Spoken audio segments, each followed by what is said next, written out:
കമലഹാസനും മമ്മൂട്ടിയും മുതൽ ഫഹദ് ഫാസിൽ വരെയുള്ള ലെഫ്റ്റിസ്റ്റുകൾ ദുരന്ത ഭൂമിയിലേക്ക് മുതിർന്നവർ 25 ലക്ഷം, ജൂനിയേഴ്സ് 12 ലക്ഷം എന്നുള്ള നിരക്കിൽ പണം അയച്ചു കൊടുത്തപ്പോൾ മുതൽ മോഹൻലാൽ എന്തായിരിക്കും ചെയ്യുക എന്ന് നോക്കിയിരിക്കുകയായിരുന്നു.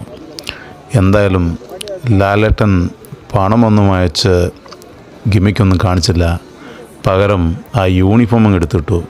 ലഫ്റ്റനൻറ്റ് കേണൽ മോഹൻലാലായിട്ട് ദുരന്ത ഭൂമിയിലേക്ക് നേരിട്ടങ്ങ് ചെന്നു. ഇതുപോലെ അല്ലെങ്കിൽ തന്നെ യഥാർത്ഥ ജീവിതത്തിൽ മാസ് കാണിക്കാൻ ലാലേട്ടനല്ലാതെ വേറെ ആര്?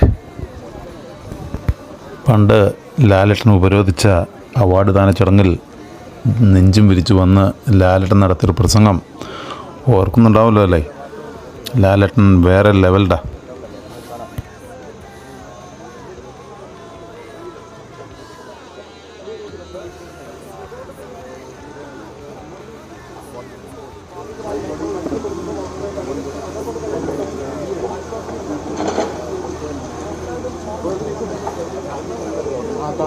തീർച്ചയായും ഉള്ളൊക്കെ തന്നെയാണ്